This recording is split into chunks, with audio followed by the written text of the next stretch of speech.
Alrighty. Shut that off. My mom called me. A little free ASMR here for the nobody who's watching. Oh, there we go. Get that in you. Get that right in. Get that in there.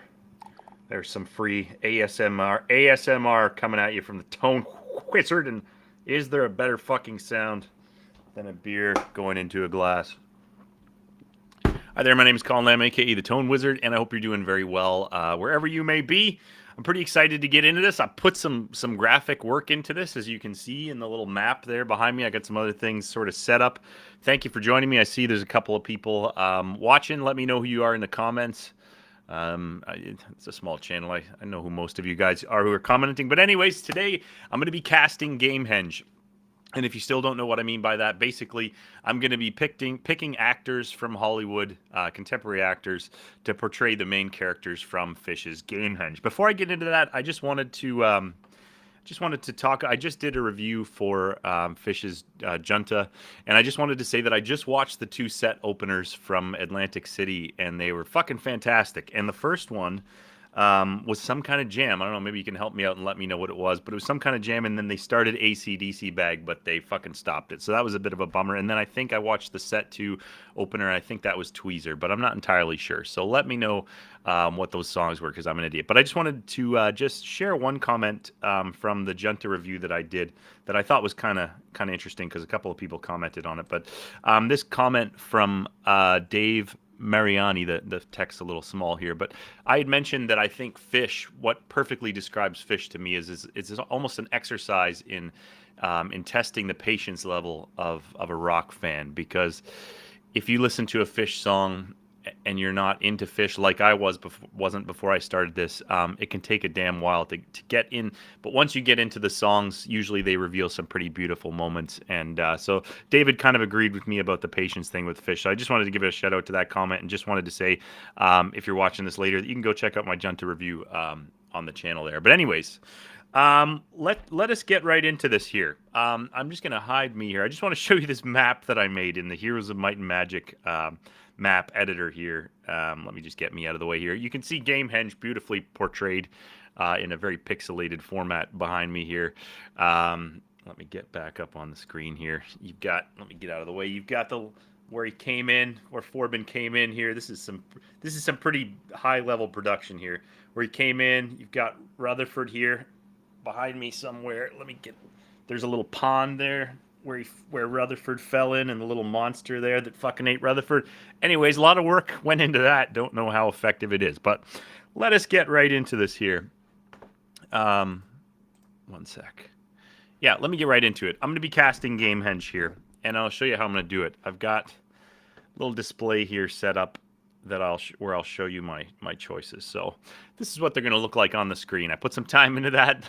I'm digging deep into the internet here for free shit to use, but that's a magic card editor, and that's how the characters are going to appear on screen. So, by the way, opener was cars, trucks, and buses. Tweezer was set too. It was fucking awesome, man. I really enjoyed that. Thanks, Brian. Get that up on the screen in case anybody's curious. But yeah, that was cool, and I kind of want to spend that 99 cents and get that fucking live Phish going for myself here, because I'm missing out. Let me know if you've been to any of the shows out there in the comments. Again, whether you're watching this live or not. But at any rate, first things first, I think the appropriate place to start would be casting Colonel Forbin himself. And I thought long and hard about this. And I was going to choose a younger actor initially. But then I remembered the line in the Phish song that said 52 years of undaunted bachelorhood.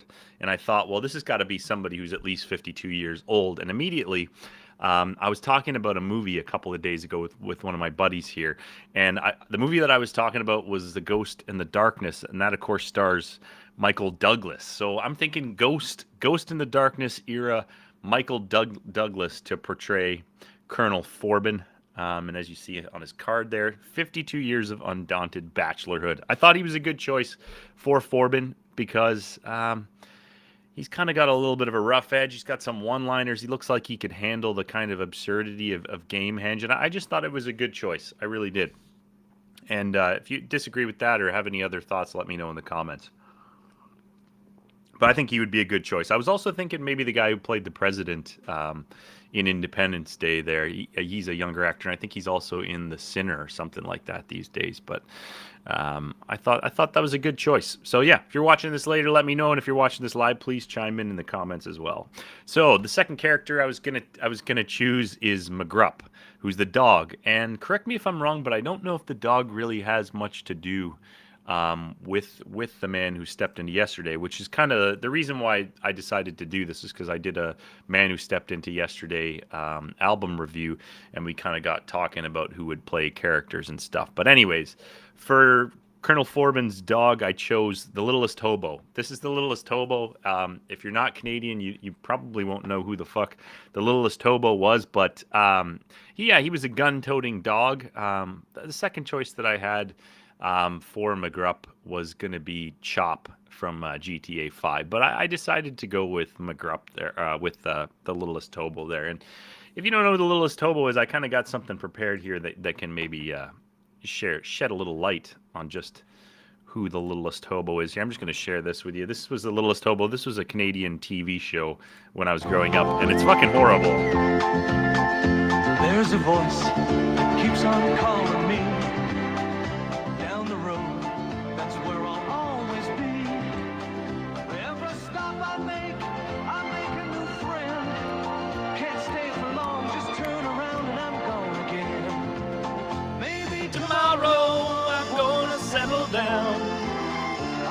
All right, that's just about enough of that. But that was the Littlest Hobo. And look at this. This nice person's chimed in and said, 9V Panzer 2221. Want to become famous? Buy followers. Maybe that's what I'm doing wrong. Maybe I should be buying followers. Maybe I'd have more than 2 viewers on my stream if I just manned up and bought some followers. A guy who makes custom magic card overlays for characters from Gamehenge does not need to buy followers, my friend. I say good day to you. At any rate, we're going to keep this moving along here. The next I'm kind of going along the order in which the characters kind of appeared or were encountered by Forbin as he came into the world. And as you know, if you're a Phish fan, this is a pretty fucking loose story. So the next character would be Rutherford the Brave. And again, kind of had a little bit of a hard time with Rutherford the Brave because he starts out kind of as a virtuous kind of heroic character, but of course in the end he aligns himself with Aaron Wolf, overthrows Wilson, and I think they killed Tila. I think he's involved in that. In my opinion, from what I heard in the album, he was a culprit in that. So I kind of wanted to pick somebody who fit that image at first, but pardon me, who could also have a bit of maybe a dangerous edge to him if he had to. And I selected this man right here. His name is Cary. I can't say his last name. His name is Cary Elwes. And I picked him because I was thinking about him in Dracula. I always loved that movie. I'm not really a Men in Tights fan. I did watch it, but not that much. But I thought he could be a good representation because I think that he could be good and virtuous, but also he could have that little edge to him, which I think is important. So that's who I picked. And of course, his description says, swims with armor on, regurgitated by a monster, like the dude in Anaconda with the tantalizing Jennifer Lopez. I wrote that myself, if you can believe it. Yeah, I love that movie. I immediately thought of that moment when the monster spits Rutherford out. I always thought of, Senor Dia. Thank you for joining the stream, man. Thank you for chiming in. Always nice to see you in the chat and on the stream. And you may have missed some of my earlier choices if you're just tuning in, but I will be recapping them. In fact, why don't we do a little recap now? So I went with Rutherford the Brave. I picked Elwes. People are always good at correcting your speaking on the internet. Thank you for that, because the shit that comes out of my mouth that I read and I think is right is wrong. Happy Friday, man. I appreciate that. Elwes. Cary Elwes for Rutherford the Brave. I've got the Littlest Hobo, a little-known Canadian dog hero from the late 80s and early 90s, portraying McGrupp, who is, of course, the dog of Colonel Forbin, who I've chosen to be a Ghost in the Darkness era Michael Douglas. So we'll get caught back up now. So moving along from Rutherford the Brave, of course, the next mythical person that we encounter is, of course, the saucy Tila. And somebody has told me how to say that properly in the last stream. So Honestly, it was the comments about Jamie Lee Curtis nudes in my last live stream that prompted me to do this whole thing, because I thought, who would play Tila? There were a couple of names thrown out there. The girl Emilia Clarke from Game of Thrones was thrown out there. I can't remember. Somebody said Sarah Connor from Terminator, but I started thinking about it quite a bit, and it was like, in the end, only one choice was clear to me, and that would be Evangeline Lilly from Lost. And I don't know, I haven't seen her in a lot lately. She kind of fits the bill. I don't know how many people would mind seeing her playing a relatively meaningless role in this whole thing and then being killed pretty unceremoniously. But I thought she was a good choice for that. I really did. And I was actually surprised that she was killed in the story as I was following along. So I don't know. Let me know. I know there's going to be some disagreement as to who should play Tila, but I think Evangeline Lilly's a good choice. You may notice my background fluttering there. I got the fan on, the windows closed, because it's a fucking smoke show up here in Vancouver, where I'm from. It's it's literally choking with smoke out there. The world is literally burning. You know, when I started this channel, it has to be beautiful. Can play a spy. Is she a spy though? Is Tila a spy? I think Evangeline Lilly could play a spy, but was Tila a spy? Was she? Or what, she was like, I seem to remember her being in the right. I think she was a good character, but then of course, Aaron Wolf and Rutherford the Brave kill her. I guess they do, or I don't know exactly how it turns out. But the next character that we meet in that story, let me get the hobo off my other screen. There's a horrible thing to look at. Anyways, moving along, the next character that we encounter is of course Aaron Wolf. And I chose Idris Elba because he's another character who could be both evil and good. I think there's a duality there. He's got some depth to his acting, and he's been in a lot of shit lately. He's been in a lot of stuff that I actually really like. I didn't like that Dark Tower movie. I watched a little bit of that. I didn't like it. I never really read the Gunslinger or whatever it is. I didn't enjoy that. But I think he would be good as Aaron Wolf. And you know, I got to be honest with you. This is what I'm doing with my Friday night. I'm making magic cards and maps in a Heroes of Might and Magic editor, and I'm talking about Gamehenge. So that's where I'm at right now. But thank you if you are watching. I appreciate it. And if you're watching later, please chime in and let me know that this was not a monumental waste of my time, because I don't know. I enjoy this kind of stuff. Honestly, I wish Phish had more stuff like this, or other bands had more stuff like this. And in fact, I might even start getting into some bands who have epics. I kind of want to look into Devin Townsend. I know he did a rock opera a couple of years ago. I kind of want to get into that and discuss that, because I've as a bald man, I've come to appreciate Devin Townsend more and more as I mature my way through life, as you can see. Anyhow, after Aaron Wolf, we are introduced to a very unfortunate character by the name of Mr. Palmer, who is Wilson's accountant. And he is killed by the AC/DC bag, who we're also going to meet very shortly here. But when I was choosing Mr. Palmer, I had two choices that came to mind. The first choice was McLovin from Superbad, because as he's kind of aged, he still looks like a little McLovin there, but just with a kind of impish kind of, I could just picture him kind of squirming and not wanting to die, and then he dies. But I've also been watching this show lately called Billions, and there's a character in that played by Paul Giamatti, who I absolutely loathe and despise, and he kind of plays a lawyer / accountant kind of guy who's persecuting the financial world of day traders and stock market thieves and all that shit. So yeah, I had to choose Paul Giamatti for Mr. Palmer. I thought it was a good choice, and again, not a character I would mind seeing die. So that, of course, brings us to the hooded executioner, the hooded robotic executioner himself, which is the AC/DC bag. And this was another tough one for me, because I mean, you're basically picking a character who's got a hood over his goddamn head. So you could really put anybody on there. It'd be an easy job for an actor, no makeup or anything like that. So I don't know, but I was thinking about Mickey Rourke, who kind of looks like a monster now, without a hood on his head. I'm sorry to say. I was looking up some pictures. It was a frightening experience. But anyways, not fine wine, that guy.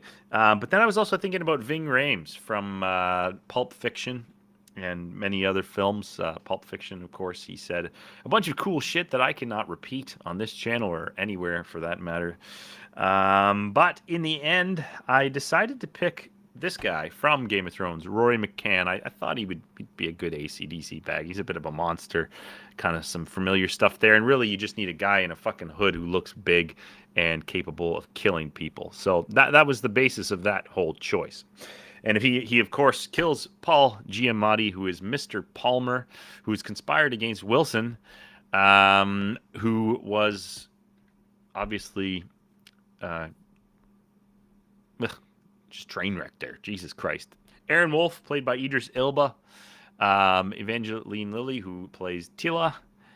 Rutherford the Brave, played by Carrie Elways. This is going to fucking hell here, people. And McGrupp, played by the littlest hobo, or Chop. That was a hard one. And of course, Colonel Forbin is played by Ghost in the Darkness era Michael Douglas. Still had abs, from what I understand. Okay, which brings us back. Let's get back here. Mr. Palmer and AC/DC bag. Thank you, Senior Dia. We don't have a lot of people with us tonight, but I'm still glad that I did this. I look forward to hearing comments from people who weren't able to watch live. It is a Friday night. I mean, I just assumed that other people would like to watch a bald guy cast Gamehenge and show magic card customizations on their Friday night. I just assumed that. But no, I'm happy to be here. So thank you, Senior Dia, and Brian Bolton, who commented earlier. Thank you for getting involved. So we're going to keep it moving along here. And we're going to go with the next character, which would be the famous Mockingjay. This is a lowbrow choice. This was like a mental. I mean, she plays the Mockingbird in the Hunger Games. It's kind of a lowbrow choice, but she's fucking smoking hot. And I like the sound of her voice. This would be a voiced CGI character, the famous Mockingbird. Famous, yeah. And I think she'd be a good choice. I like the sound of her voice. You know, it sounds like maybe she smoked a pack of cigarettes or just woke up, or maybe that's just her voice. I don't know. But the card says it all, boing. And it is just a voiceover. So she would just collect that paycheck. She could record it from home in her underwear. I remember people doing similar things 20 years ago in the early internet days. Hey, man, I'm still doing it, man. I'm still doing it here. I think it'd be cool to see this as a film, and it'll never happen ever in a million years. There's literally there's two people watching. That's how much interest there is in this. But I thought it was fun anyway. So yeah, that brings us to probably one of the biggest characters who's kind of just seen, maybe not really seen quite a bit here, but I don't know, Iculus the god, and he kind of laughs at the end, and I just thought the choice was clear and that it would be David Bowie. And I'm going to say this right now. I couldn't decide on a Wilson. So I'm going to put that to anybody watching this. Senior Dia, if you want to chime in and let me know who your Wilson would be. And if anybody out there is watching, I left that one open because I couldn't decide on one, and I would like to see that. So if you're watching this at some point and you've got a recommendation as to who Wilson could be, because I don't think he's ever really... I don't think Wilson is ever really introduced in the first person. I think he's just up in the mountain fortress. He gets overthrown because he loses the Helping Friendly book, which you can see very clearly in my illustration right here. But yeah, that would be David Bowie as Iculus. I think that's good. And I also had to tie Bowie in, of course, because of the Phish Association. So that's my list. Those are the main characters of Gamehenge. As far as hey, Al Pacino could be a good Wilson. Evil Wilson. I could see that. You got to say, though, in the context of what ended up happening, was Wilson really that evil? I mean, he kind of took the book, and because he felt the lizards, who you can also see in his fancy illustration here, he thought the lizards were too dependent on it for their happiness. So he took the book and he just held it. And it's my understanding that aside from having an accountant to manage his personal affairs, he didn't do much else. So, I mean, is the real bad guy in all of this? I think it's got to be Aaron Wolf. I think, in my opinion, Aaron Wolf is the real bad guy, because a hero, by definition, sees wrong and changes it for the good. Aaron Wolf sees wrong and takes it for himself. So I don't know. He's probably the bad guy. But let's go over the whole list here. We'll recap here. So Oh, Jesus Christ. So, Colonel Forbin is Michael Douglas. McGrupp's played by Littlest Hobo, famous Canadian German Shepherd mix. We've got Rutherford the Brave, played by Carrie Elways. Said it wrong, guaranteed. Tila, played by the legendary Evangeline Lilly in her giant smile. Aaron Wolf's portrayed by Idris Ilba. Mr. Palmer, Paul Giamatti, AC/DC bag played by the Hound, a.k.a. Rory McCann is his actual name. Famous Mockingbird, voiced by Jennifer Lawrence Bress. And Iculus, portrayed by David Bowie and his breasts. So thank you very much for watching this list. Watching me count down this list here. We didn't have a lot of viewers, but I still enjoyed putting this together. And it'll be on the internet forever. It cannot be stopped. And here would be the final incarnation of it all on screen. If you'd like a copy of any of these graphics, get in touch with me. No Sloth, he wants a refund. Brian Bolton says no sloth. Here's the thing about the sloth. Here's the question that I have to you, Brian, and to anybody watching this in the future. So when I listened to The Man Who Stepped Into Yesterday, there were the characters kind of that I've portrayed here were the main ones from the song. However, I understand in some future Phish songs there are characters that didn't appear here in the man Who Stepped Into Yesterday, which is kind of what I'm going off of. So are these other characters from other songs that are tied to Gamehenge? Because I had a list of the characters, and I could be wrong, but there were a bunch of characters that didn't appear in The Man Who Stepped Into Yesterday. Like, I don't even remember much about old McGrupp there. Like, maybe somebody can tell me about that. Meatloaf for the Sloth. I don't even know who the Sloth is. I clearly need to brush up on my goddamn Phish. Brian Bolton says perfect. All right, so that's been decided. But yeah, thank you for tuning in, guys. I do appreciate it. Thank you for spending a bit of your Friday night with me. I'm going to go off and drink the rest of this beer and watch critically acclaimed drama with my wife.